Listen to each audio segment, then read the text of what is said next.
Okay. कलम 292, भारत सरकारचे कर्ज घेण्याचे अधिकार. कलम 291 पर्यंत आपण आलेलो होतो. आज आपण कलम 292, भारत सरकारचे कर्ज घेण्याचे अधिकार. कलम 292 हे भारताच्या संविधानाच्या भाग 12 मध्ये आहे, जे वित्त व्यवस्थेशी संबंधित आहे. हे कलम भारत सरकारला कर्ज घेण्याबाबतचे अधिकार देते. सोप्या भाषेत सांगायचे तर भारत सरकारला देशाच्या एकत्रित निधीच्या हमीवर कर्ज घेण्याचा अधिकार आहे. पण हे कर्ज घेण्यावर काही मर्यादा असू शकतात. या मर्यादा संसद कायद्याद्वारे ठरवू शकते. पण म्हणजे संसद म्हणेल तेवढेच कर्ज सरकार घेऊ शकते. तसेच सरकार इतरांना किंवा राज्यांना किंवा कंपन्यांना कर्जाची हमी देऊ शकते. पण त्यावरही संसदेच्या कायद्यानुसार मर्यादा असतात. हे कलम का महत्वाचे आहे? कारण हे देशाच्या आर्थिक व्यवस्थापनाला मजबूत करते. सरकारला विकास कामांसाठी पैसे उभे करण्याची मुभा देते. पण अनियंत्रित कर्ज टाळण्यासाठी संसदेचे नियंत्रण ठेवते. हे नागरिकांना जबाबदार शासनाची हमी देते आणि लोकशाही मूल्यांना प्रोत्साहन देते. कलम 293, राज्याचे कर्ज घेण्याचे अधिकार. कलम 293 हे राज्य सरकारच्या कर्ज घेण्याबाबत आहे. हे कलम 292 सारखेच आहे, पण राज्य स्तरावर लागू होते. त्यामधील खंड 1, राज्य सरकारला भारताच्या सीमेत असलेल्या त्याच्या एकत्रित निधीच्या हमीवर कर्ज घेण्याचा अधिकार आहे. पण या कर्जावर मर्यादा असू शकतात, ज्या राज्याच्या विधानसभेने कायद्याद्वारे ठरवल्या जातात. तसेच राज्य सरकार इतरांना कर्जाची हमी देऊ शकते, पण मर्यादांसह.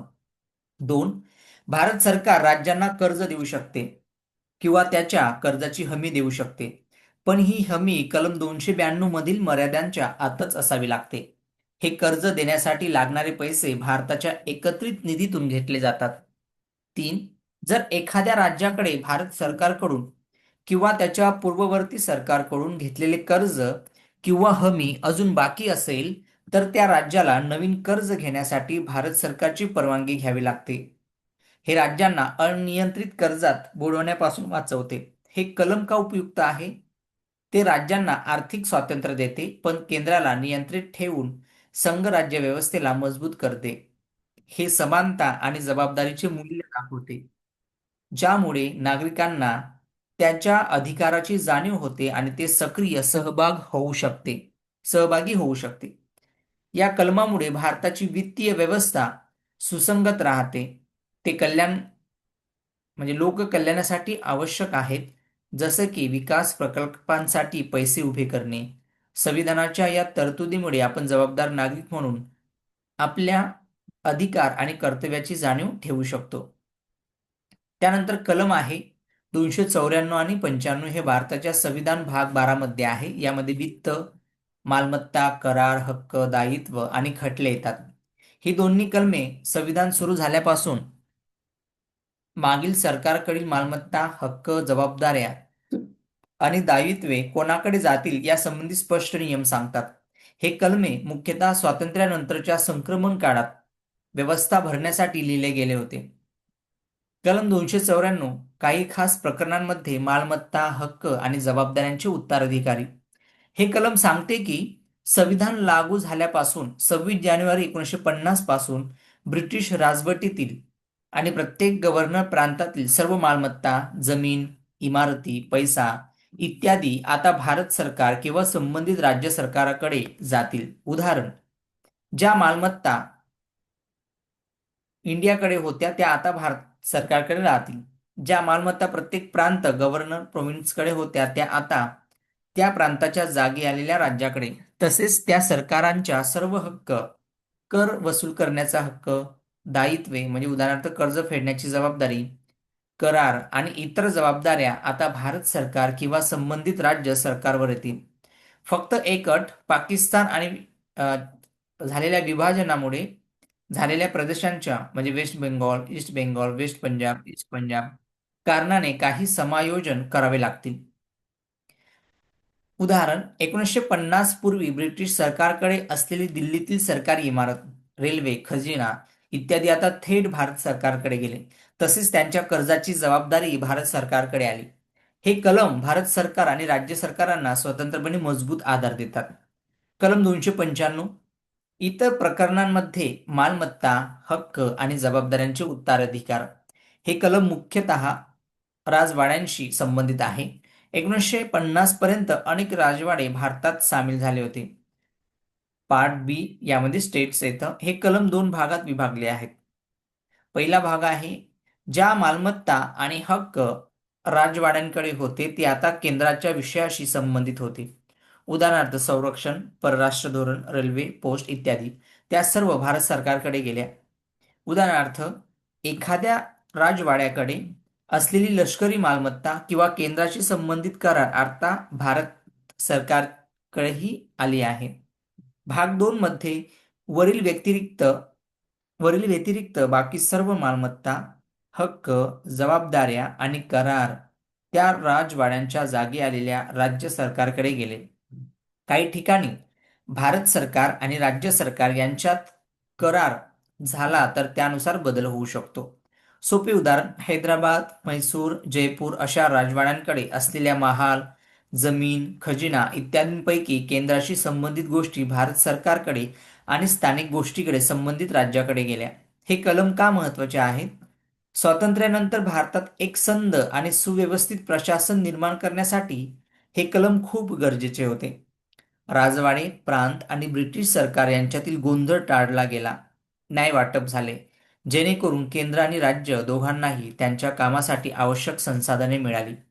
हे संघराज्य व्यवस्थेचे मजबूत उदाहरण आहे. केंद्राने राज्यांना त्याचे हक्क आणि जबाबदाऱ्या स्पष्ट केल्या. हे कलम आजही कायदेशीरदृष्ट्या महत्त्वाचे आहेत, कारण काही जुने करार, मालमत्ता किंवा खटले यांच्याशी संबंधित असतील तर त्याचा आधार हे कलम देतील. संविधान आपल्याला सांगते की देशाची मालमत्ता आणि जबाबदाऱ्या न्याय आणि व्यवस्थित पद्धतीने हस्तांतरित केल्या जाव्यात, जेणेकरून लोकशाही आणि कायद्याचे राज्य मजबूत होईल.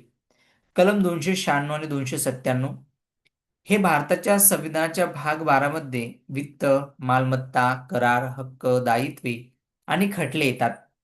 ही दोन्ही कलमे मालमत्तेच्या मालकी आणि संसाधनाच्या नियंत्रणाबाबत स्पष्ट नियम सांगतात.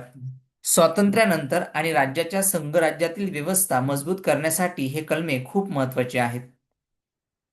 त्यानंतर कलम 296, राजगामी, व्यपगत किंवा स्वामी विहीन मुळे मिळणारी मालमत्ता. हे कलम सांगते की संविधान लागू झाल्यानंतर जर एखादी मालमत्ता कोणाचीही नाही असेल किंवा वारसदार नसेल तर ती कोणाकडे जाईल? जर एखादी मालमत्ता राज्याच्या हद्दीत असेल आणि ती स्वामीविहीन, व्यपगत किंवा बोना वाकांतिया कोणत्याही हक्कदार मालक नसलेली असेल तर ती ते राज्य सरकारकडे जाईल. जर ती मालमत्ता केंद्राच्या हद्दीत असेल तर ती भारत सरकारकडे जाईल. यामध्ये एक अट आहे, जर ती मालमत्ता संविधान लागू होण्याच्या वेळी भारत सरकार किंवा राज्य सरकारच्या ताब्यात असेल आणि ती केंद्राच्या कामासाठी किंवा राज्याच्या कामासाठी वापरली जात असेल तर ती त्या कामानुसार केंद्र किंवा राज्याकडेच राहील. उदाहरणार्थ, एखाद्या व्यक्तीचा मृत्यू होतो आणि त्याला कोणताही वारसदार नसतो, तर त्याची मालमत्ता जे पण असेल त्या राज्याच्या हद्दीत असेल तर ती त्या राज्य सरकारकडे जाते. ही व्यवस्था सुनिश्चित करते की कोणतीही मालमत्ता फेकट राहणार नाही आणि ती लोककल्याणासाठी वापरली जाईल. हे कलम न्याय वाटप करते आणि केंद्र राज्य यांच्यातील संघर्ष टाळते. कलम 297, प्रादेशिक समुद्र, खंडसागरीय मंच आणि विशेष आर्थिक क्षेत्रातील मौल्यवान वस्तू आणि संसाधने. हे कलम समुद्रातील संसाधनाबाबत आहेत. हे सांगते की भारताच्या समुद्र हद्दीतील काही गोष्टी फक्त केंद्र सरकारच्या मालकीच्या आहेत.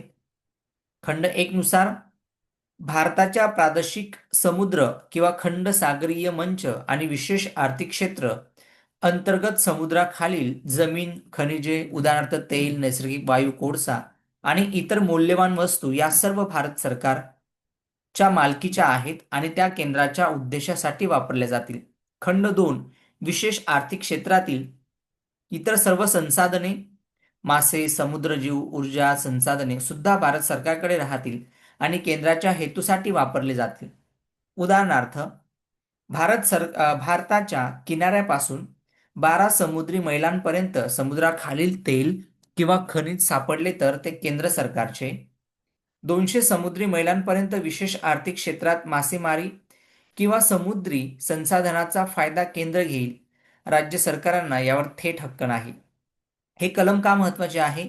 हे राष्ट्रीय एकात्मता मजबूत करते. समुद्रातील संपत्ती सर्व देशाच्या फायद्यासाठी वापरली जाते. ऊर्जा, सुरक्षा, तेल, गॅस उत्पादन, मासेमारी, खनिज उत्खनन यासारख्या महत्त्वाच्या क्षेत्रात केंद्राचे नियंत्रण राहते. राज्यांमध्ये भांडण टाळले जाते. उदाहरणार्थ, कोणत्या राज्याचा किनारा आहे म्हणून वाद होऊ यामुळे होत नाही. याचं एकत्रित महत्त्व कलम 294 ते 297 हे 4 कलमे 294, 295, 296, 297 मिळून स्वातंत्र्यानंतरची मालमत्ता व्यवस्था नीट बसवतात. जुनी ब्रिटिश आणि राजवाड्यांची मालमत्ता केंद्र आणि राज्यांमध्ये वाटली जाते. स्वामीविहीन मालमत्ता स्थानिक स्तरावर वापरली जाईल. समुद्रातील संसाधने राष्ट्रीय हितासाठी केंद्राकडे. हे सर्व संघराज्य व्यवस्था मजबूत करतात आणि समानता, न्याय आणि लोककल्याण या संविधानिक मूल्यांना पाठिंबा देतात. या कलमामुळे आपण समजू शकतो की देशाची संपत्ती कशी सर्वांसाठी आणि न्याय पद्धतीने वापरली जाते. जर यातील एखाद्या भागाबाबत आता आणखी पुढे आहे कलम 298 आणि 299. हे भारताच्या संविधानाच्या भाग 12 मध्ये वित्त, मालमत्ता, करार आणि दायित्व येतात. ही दोन्ही कलमे सरकारी करार आणि सरकारी व्यापार व्यवसाय चालवण्याच्या अधिकाराबाबत स्पष्ट नियम सांगतात. हे कलमे सरकारला आर्थिक कामे करण्याची शक्ती देतात, पण त्यात जबाबदारी आणि नियमितता ठेवतात. सोप्या भाषेत जर सांगायचं असेल तर कलम 298 व्यापार चालविण्याचा, व्यवसाय करण्याचा आणि करार करण्याचा अधिकार. हे कलम सांगते की भारत सरकार, संघ आणि प्रत्येक राज्य सरकार यांना खालील कामे करण्याचा अधिकार आहे. कोणताही व्यापार किंवा व्यवसाय चालवणे, मालमत्ता मिळवणे, धारण करणे किंवा विकणे किंवा हस्तांतरण करणे, कोणत्याही उद्देशासाठी करार करणे. महत्वाची अट, जर तो व्यापार किंवा व्यवसाय असा असेल ज्याबाबत संसद कायदे बनवू शकत नाही, म्हणजे राज्य सूचीतील विषय, तर केंद्र सरकारला त्या राज्यात राज्य सरकारच्या कायद्यांचे पालन करावे लागेल. तसेच राज्य सरकारचा व्यवसाय असेल त्याबाबत राज्य विधानमंडळ कायदे बनवू शकत नाही. केंद्र सूचीतील विषय, तर राज्य सरकारला संसदेच्या कायद्यांचे पालन करावे लागेल. उदाहरणार्थ, केंद्र सरकार रेल्वे, विमानतळ, तेल शोधणे, सार्वजनिक क्षेत्रातील कंपन्या, उदाहरणार्थ ONGC, सेल किंवा भेल यासारखे चालवते. हे कलम 298च्या अधिकाराने होते. राज्य सरकार बस सेवा, दूध डेअरी, सिंचन प्रकल्प चालवते. हेही या कलमाने शक्य होते. पण जर केंद्राला राज्याच्या विषयात व्यापार करायचा असेल तर राज्य कायद्यांचे पालन करावे लागेल. हे कलम का महत्वाचे आहे? तर सरकारला फक्त प्रशासन नव्हे तर आर्थिक विकास आणि लोककल्याणासाठी सक्रिय भूमिका घेता येते. केंद्र आणि राज्य यांच्यातील अधिकारांचे संतुलन राखते. संघराज्य व्यवस्था मजबूत होते. हे समानता आणि न्याय या मूल्यांना पाठिंबा देते, कारण सरकारच्या आर्थिक कारणांमुळे किंवा कामांमुळे सर्वसामान्यांना फायदा होतो. कलम 299 करार कसे करावेत. हे कलम सरकारी करार कसे बनवावेत आणि कसे अंमलात आणावेत याचे नियम सांगते. हे खूप काटेकोर आहे, जेणेकरून भ्रष्टाचार टाळता येईल आणि सार्वजनिक पैशांचे संरक्षण होईल. खंड 1. सर्व सरकारी करार कार्यकारी सत्तेच्या वापरात केले जावेत. ते करार राष्ट्रपतीच्या नावाने केंद्रासाठी किंवा राज्यपालाच्या नावाने राज्यासाठी असतील असे स्पष्टपणे लिहिले जावे. हे करार राष्ट्रपती किंवा राज्यपाल यांच्या वतीने त्यांनी अधिकृत केलेल्या व्यक्तीने आणि त्यांनी सांगितलेल्या पद्धतीने स्वाक्षरी करावे. 2. राष्ट्रपती किंवा राज्यपाल यांना वैयक्तिकरित्या कराराबाबत जबाबदार धरले जाणार नाही. त्यांच्या वतीने करार करणाऱ्या अधिकाऱ्यांनाही वैयक्तिक जबाबदारी येणार नाही. आणखी याचे उदाहरण जर बघितले तर सरकार एखाद्या कंपनीकडून रस्ते बांधण्यासाठी करार करते. तो करार राष्ट्रपतीने असा लिहिला जाईल. अधिकृत अधिकारी स्वाक्षरी करेल. जर करार योग्य पद्धतीने केला नसेल तर राष्ट्रपती, राज्यपाल नाव न लिहिता तर तो कायदेशीरदृष्ट्या बंधनकारक राहणार नाही आणि सरकारला त्याची जबाबदारी घ्यावी लागणार नाही. हे कलम का महत्वाचे आहे? सार्वजनिक पैशांचा गैरवापर टाळणे, करार पारदर्शक आणि कायदेशीर राहतात, सरकार आणि खाजगी व्यक्ती कंपन्या यांच्यातील न्यायव्यवहार सुनिश्चित करतो, नागरिकांना हे समजते की सरकारचे करार नियमित आणि जबाबदार पद्धतीने होतात. एकत्रित महत्त्व कलम 298 आणि 299. 298 काय आहे की सरकारला व्यापार आणि करार करण्याची शक्ती देते, आणि कलम 299 काय आहे, ती शक्ती कशी आणि कोणत्या नियमाने वापरावी हे सांगते. हे दोन्ही कलमे मिळून लोकशाही मूल्ये मजबूत करतात. जबाबदारी, पारदर्शकता, कायद्याचे राज्य आणि सार्वजनिक हित. संविधान आपल्याला शिकवते की सरकार ही फक्त सत्ता नव्हे तर जनतेची सेवा करणारी सत्ता आहे, संस्था आहे. त्यामुळे त्याचे प्रत्येक निर्णय आणि करार नागरिकांच्या हितासाठी आणि न्यायासाठी असावे. त्यानंतर आहे कलम 300 आणि 301. कलम 300 आणि 301 हे भारताच्या संविधानाच्या भाग 12 वित्त मालमत्ता करार खटले आणि भाग 13 व्यापार वाणिज्य आणि संपर्क मध्ये येतात. ही दोन्ही कलमे सरकारच्या कायदेशीर जबाबदाऱ्या आणि देशातील आर्थिक एकता यांच्याशी संबंधित आहेत. कलम 300 नुसार खटले आणि कार्यवाही. हे कलम सांगते की भारत सरकार आणि राज्य सरकार यांना न्यायालयात खटला दाखल करणे आणि खटल्यात प्रतिवादी होणे शक्य आहे. यामधील पहिला भाग आहे, भारत सरकारला भारत संघ या नावाने खटला दाखल करता येईल किंवा त्याच्या विरुद्ध खटला चालवता येईल. दुसरा पॉइंट, राज्य सरकारला त्या राज्याच्या नावाने खटला दाखल करता येईल किंवा त्याच्या विरुद्ध खटला चालवता येईल. 3, हे खटले त्याच्या कामाकाजाशी संबंधित असतील आणि स्वातंत्र्यापूर्वीच्या डोमिनियन ऑफ इंडिया किंवा प्रांत राजवाड्यांप्रमाणे चालवतील. त्यानंतर भाग 2, संविधान लागू होण्यापूर्वी चालू असलेले खटले किंवा कार्यवाही भारत सरकार किंवा संबंधित राज्य सरकारकडे हस्तांतरित होतील. याचे जर उदाहरण बघितलं, एखादी व्यक्ती किंवा कंपनी सरकार विरुद्ध कोर्टात जाते, उदाहरणार्थ भूसंपादन किंवा करवाद. तो खटला युनियन ऑफ इंडिया किंवा स्टेट ऑफ महाराष्ट्र या नावाने चालतो. सरकार एखाद्या विरुद्ध खटला दाखल करते, तसेच युनियन ऑफ इंडिया या नावानेही. हे कलम का महत्वाचे आहे? हे कलम यामध्ये असं सांगितलेलं आहे की सरकारला सामान्य व्यक्तीप्रमाणे कायदेशीर जबाबदारी घ्यावी लागते.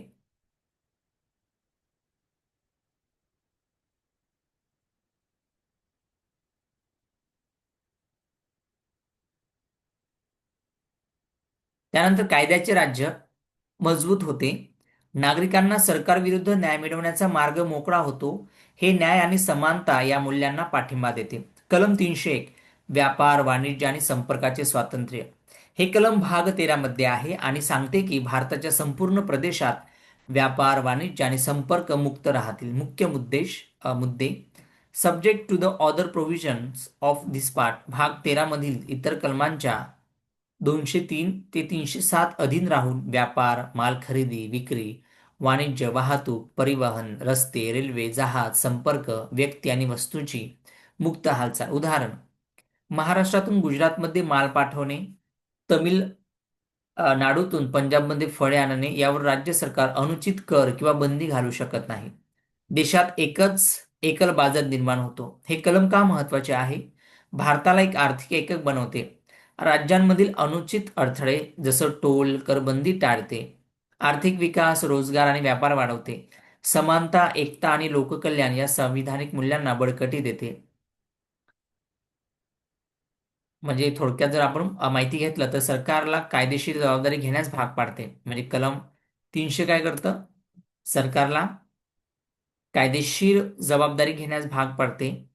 त्यानंतर कलम 301 देशातील व्यापार आणि अर्थव्यवस्था मुक्त ठेवते, म्हणजे राष्ट्रीय एकात्मता वाढवते.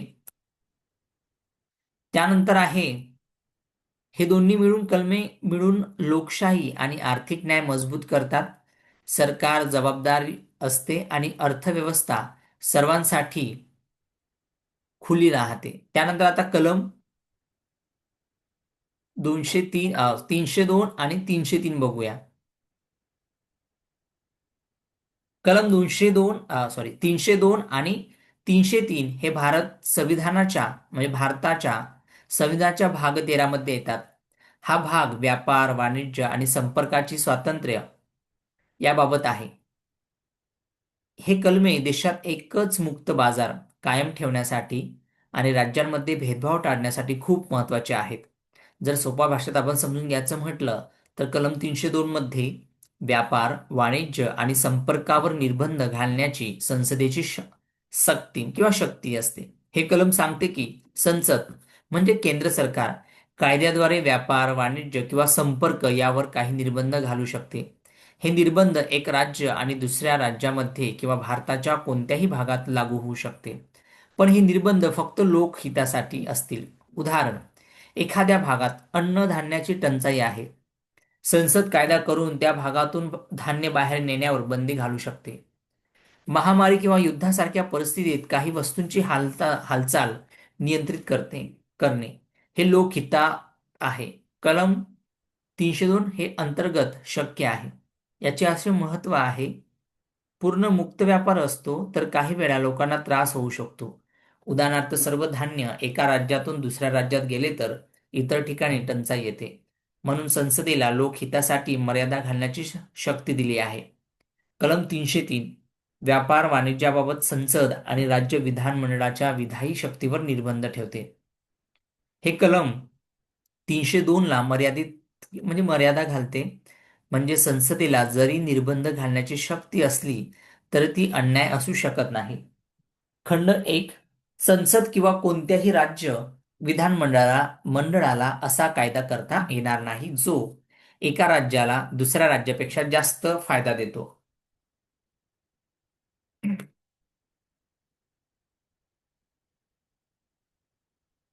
किंवा एका राज्याशी दुसऱ्या राज्याचा भेदभाव करतो. हे 7व्या अनुसूचीतील व्यापार वाणिज्य संबंधित कोणत्याही प्रवृत्तीच्या आधारे करता येणार नाही. उदाहरण जर बघितलं तर महाराष्ट्रातून येणाऱ्या मालावर गुजरातमध्ये जास्त कर लावणे हे भेदभाव आहे. कलम 302 मुळे असे करता येणार नाही. केंद्राने कायदा करून फक्त उत्तर प्रदेशातून येणाऱ्या मालाला सवलती देणे हेही चालणार नाही. खंड 2, महत्वाचा अपवाद. वरील नियम असला तरी संसद असा कायदा करू शकते जो एका राज्याला फायदा देतो किंवा भेदभाव करतो. पण फक्त तेव्हाच जेव्हा देशाच्या एखाद्या भागात वस्तूची टंचाई असेल आणि कायद्यात हे स्पष्टपणे लिहिले असेल की हे टंचाई हाताळण्यासाठी गरजेचे आहे. याचं उदाहरण जर बघितलं तर देशाच्या काही भागात कांदा, टोमॅटोची खूप टंचाई आहे.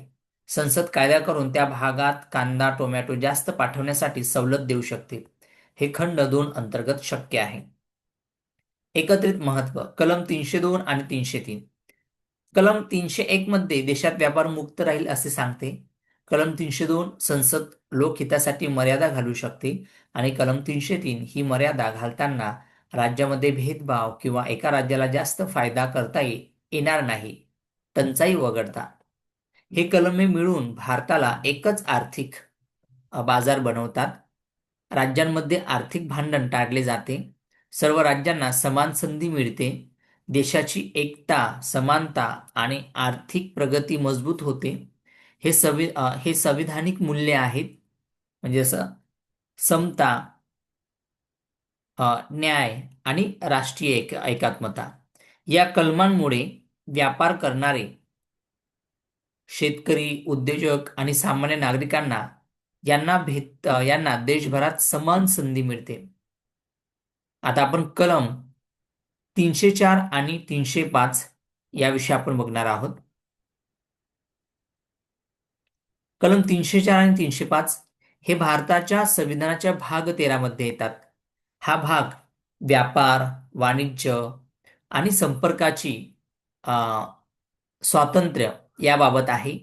हे दोन्ही कलमे राज्य सरकारांना व्यापारावर कर लावण्याची किंवा निर्बंध घालण्याची शक्ती देतात, पण खूप काटेकोर मर्यादांसह.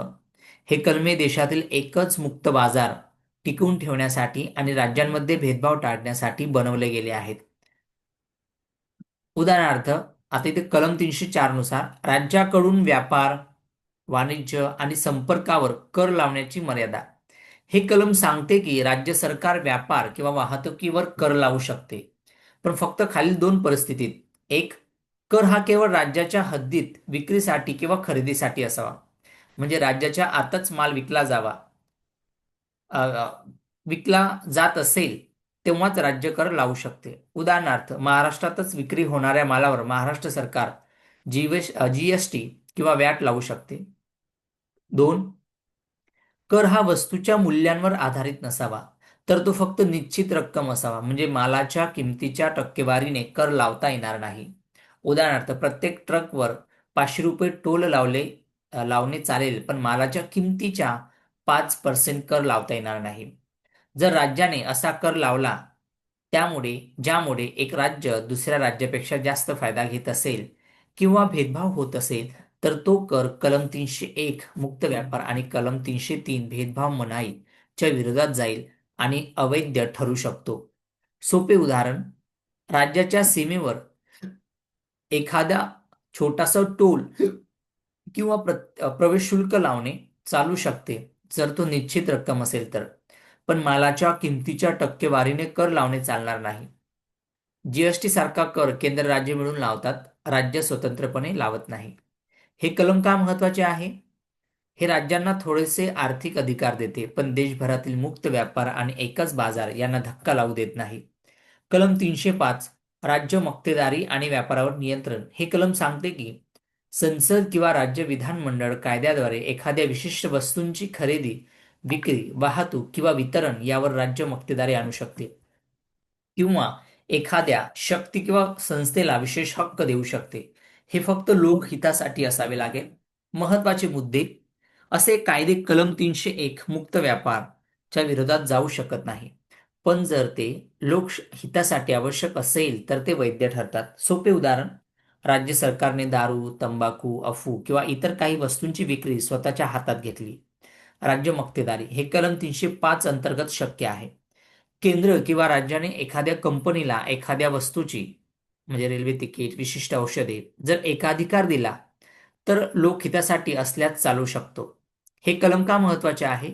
काही वस्तूंची, म्हणजे दारू, तंबाखू, औषधे समाजावर वाईट परिणाम होत असतील तर त्याच्यावर नियंत्रण ठेवण्याची शक्ती सरकारला मिळते. पण हे नियंत्रण लोकहितासाठी आणि अनावश्यक भेदभाव न करता असावे लागते. एकत्रित कलम 304 आणि 305. आता 301 मध्ये काय सांगितलेलं आहे की देशात व्यापार मुक्त राहील. 301 मध्ये त्यानंतर 302 आणि 3 मध्ये संसद आणि राज्यांना लोकहितासाठी मर्यादा घालता येतील, पण भेदभाव करता येणार नाही. त्यानंतर कलम 304 नुसार राज्यांना केवळ राज्यांतर्गत आणि निश्चित रकमेचा कर लावता येईल. कलम 305 नुसार लोकहितासाठी राज्य मक्तेदारी किंवा विशेष हक्क देण्याची परवानगी. हे सर्व कलमे मिळून भारताला एक आर्थिक एकक बनवतात, राज्यांना थोडेसे अधिकार देतात, पण देशभरातील मुक्त आणि समान व्यापार टिकून ठेवतात. समानता, आर्थिक न्याय, राष्ट्रीय एकात्मता आणि लोककल्याण या संविधानिक मूल्यांना बळकटी देतात. या कलमामुळे शेतकरी, व्यापारी, उद्योजक आणि सामान्य नागरिक यांना देशात कुठेही व्यवसाय करण्याची संधी मिळते आणि राज्यांमधील अनुचित अडथळे टाळले जातात. आता आपण कलम 306 ते 307 बघणार आहोत. हे कलम भारताच्या संविधानाच्या भाग 13 मध्ये येतात. हा भाग व्यापार, वाणिज्य आणि संपर्काचे स्वातंत्र्य याबाबत आहे. कलम 306 रद्द झालेले. हे कलम पूर्वी संविधानात होते, पण आता रद्द झालेले आहे. काय होते? तर संविधान सुरू झाल्याच्या वेळी 1950 भारतात भाग बी राज्ये होती, जी राज्ये पूर्वीचे राजवाडे होती, जी भारतात सामील झाली होती. या राज्यांना त्यांच्या आर्थिक हिताचे संरक्षण करण्यासाठी आणि व्यापारावर काही विशेष अधिकार देण्यात आले होते. कलम 306 ने या भाग बी राज्यांना काही काळासाठी तात्पुरते व्यापार, आयात निर्यात कर आणि इतर आर्थिक बाबींवर स्वतंत्र निर्णय घेण्याची मुभा दिली होती. आता काय आहे? तर 1956 मध्ये 7व्या घटनादुरुस्तीने हे कलम पूर्णपणे रद्द केले, कारण भाग बी राज्यांची व्यवस्था बदलली गेली. राज्य पुनर्रचनेच्या कायद्याने सर्व राज्यांनी आर्थिक व्यवस्था एक समान झाली आणि आता अशा तात्पुरत्या तरतुदीची गरज राहिली नाही. सोपे उदाहरण: जसे एखाद्या नवीन गावाला सुरुवातीला थोडे स्वतंत्र नियम दिले जातात, पण नंतर सर्व गाव एकाच गाव पंचायतीत येतात आणि नियम एकच होतात. तसेच हे कलम रद्द झाले. महत्व हे दाखवते की संविधान लवचिक आहे. ज्या तरतुदी जुन्या होतात किंवा गरज संपते त्या रद्द केल्या जातात.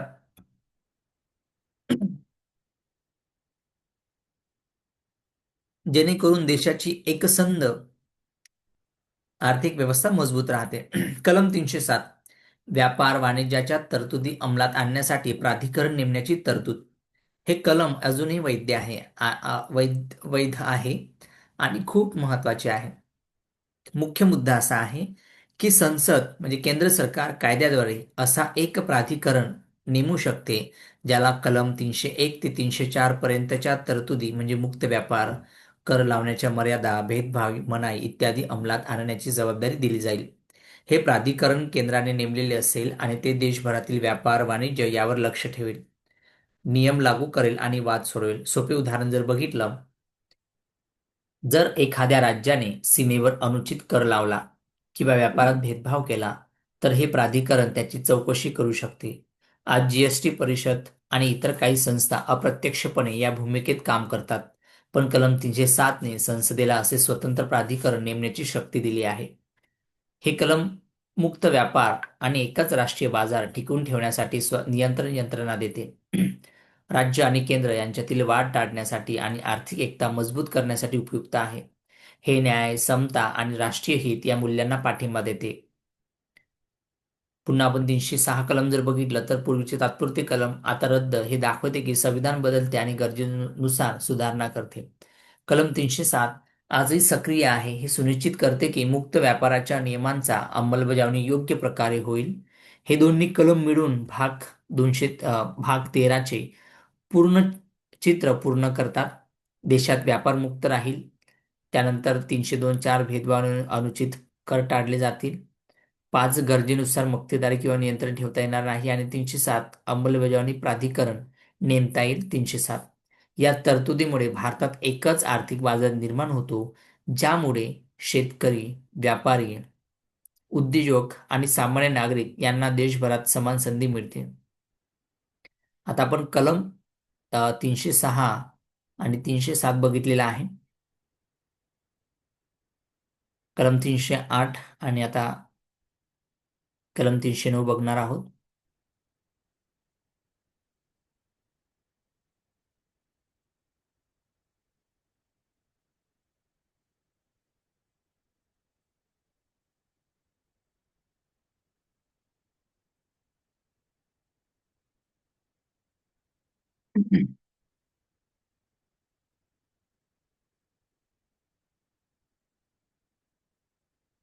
कलम 308 अर्थ लावणे.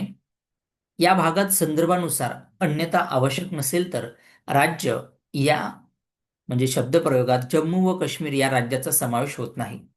309 संघराज्य किंवा राज्य यांच्या सेवेत असणाऱ्या व्यक्तीची भरती आणि त्यांच्या सेवा शर्ती या संविधानाच्या तरतुदींना अधीन राहून समुचित विधानमंडळाच्या अधिनियमांद्वारे संघराज्याच्या किंवा कोणत्याही राज्याच्या कारभारासंबंधातील लोकसेवांमध्ये आणि पदावर करावयाच्या भरती किंवा तेथे नियुक्त केल्या जाणाऱ्या व्यक्तीच्या सेवा शर्ती यांचे विनियमन करता येईल. परंतु असे की संघराज्याच्या कारभारासंबंधातील सेवा अ,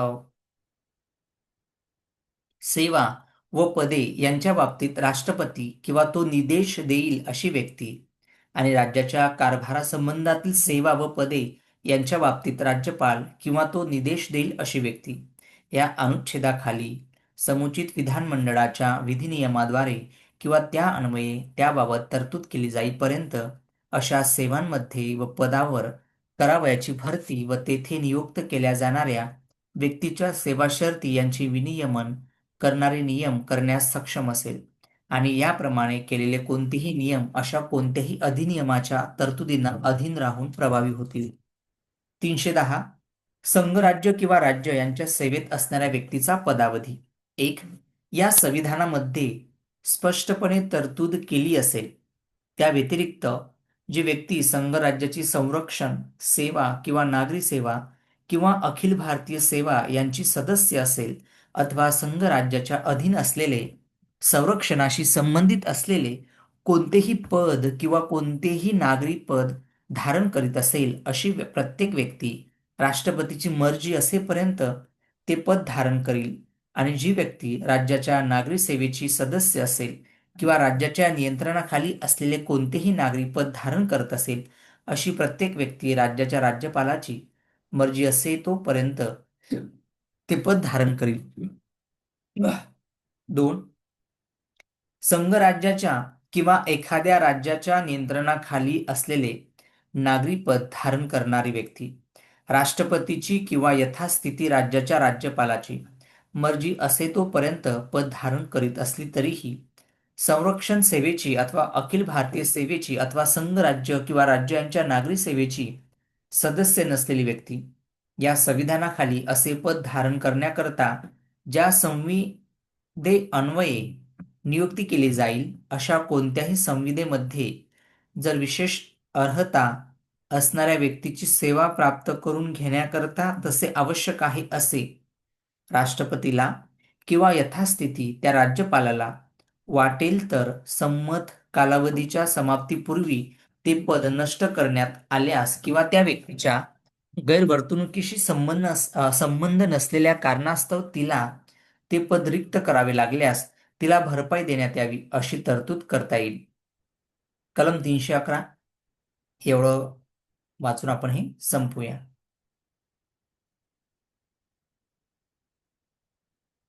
कलम 311 संघराज्य किंवा राज्य यांच्या नियंत्रणाखाली असलेल्या नागरी पदांवर सेवानियुक्ती केलेल्या व्यक्तींना बडतर्फ करणे, पदावरून दूर करणे किंवा पदावनत करणे. 1. जी व्यक्ती संघराज्याच्या नागरी सेवेची किंवा अखिल भारतीय सेवेची किंवा राज्याच्या नागरी सेवेची सदस्य असेल अथवा संघराज्य किंवा राज्य यांच्या नियंत्रणाखाली असलेले नागरी पद धारण करीत असेल अशा कोणत्याही व्यक्तीला ज्या प्राधिकाऱ्याने तिची नियुक्ती केली होती त्याहून दुय्यम असलेल्या प्राधिकाऱ्याकडून बडतर्फ केले किंवा पदावरून दूर केले जाणार नाही. पूर्वोक्त अशा कोणत्याही व्यक्तीला ज्या चौकशीमध्ये तिच्यावरील दोषारोपांची माहिती करून दिलेली आहे आणि त्या दोषारोपांबाबत तिला आपले म्हणणे मांडण्याची वाजवी संधी दिलेली आहे अशी चौकशी खेरीज तिला बडतर्फ केले जाणार नाही किंवा पदावरून दूर केले जाणार नाही किंवा पदावनत केले जाणार नाही. परंतु असे की अशा चौकशीअंती तिच्यावर अशी कोणतीही शास्ती लादण्याचे प्रस्तावित करण्यात आले असेल त्या बाबतीत अशा चौकशीमध्ये सादर केलेल्या पुराव्याच्या आधारावर अशी शास्ती लादता येईल आणि अशा व्यक्तीला प्रस्तावित शास्तीविरुद्ध अभिवेदन करण्यासाठी कोणतीही संधी देण्याची आवश्यकता असणार नाही. परंतु आणखी असे की हा खंड पुढील बाबतीत लागू होणार नाही. 1. एखादी व्यक्ती ज्या वर्तनामुळे फौजदारी दोषारोप सिद्ध झाल्यानंतर दोषी ठरवलेली असेल त्या वर्तनाच्या कारणावरून तिला बडतर्फ किंवा पदावरून दूर करण्यात आले असेल किंवा पदावनत करण्यात आले असेल त्या बाबतीत किंवा एखाद्या व्यक्तीस बडतर्फ किंवा पदावरून दूर करण्याचा किंवा तिला पदावनत करण्याचा अधिकार असलेल्या प्राधिकाऱ्याला काही कारणास्तव ते कारण त्या प्राधिकाऱ्याला नमूद करावे लागेल अशी चौकशी करणे वाजवीपणे व्यवहार्य नाही असे खात्रीपूर्वक वाटेल त्या बाबतीत किंवा अशी चौकशी करणे राज्याच्या सुरक्षिततेच्या दृष्टीने समयोचित नाही असे राष्ट्रपतीला किंवा यथास्थिती राज्यपालाला खात्रीपूर्वक वाटेल त्या बाबतीत. 3. जर पूर्वोक्त अशा कोणत्याही व्यक्तीबाबत खंड 2 मध्ये निर्देशिलेली अशी चौकशी करणे वाजवीपणे व्यवहार्य आहे किंवा कसे असा प्रश्न उद्भवला तर अशा व्यक्तीला बडतर्फ किंवा पदावरून दूर करण्याचा किंवा तिला पदावनत करण्याचा अधिकार असलेल्या प्राधिकाऱ्याचा त्यावरील निर्णय अंतिम असेल. त्यानंतर कलम 312 याच्याविषयी आपण उद्या बघूया. आज कलम आपण 311 पर्यंत वाचन केलेलं आहे. बाकीचे कलम आपण उद्या वाचूया. म्हणजे जवळ 395च्या आसपास कलम येतात. म्हणजे दररोज आपले 10 ते 15 कलम दररोज होत आहे. शेवटी या प्रत्येक शब्दाचा इंग्रजी अर्थ पण दिलेला आहे. मराठी टू इंग्रजी अर्थ याची सूची पण दिलेली आहे. ठीक आहे, पुढील कलम आपण उद्या बघूया. आज इथंच थांबूया. सर्वांना जय भीम, नमो बुद्धाय.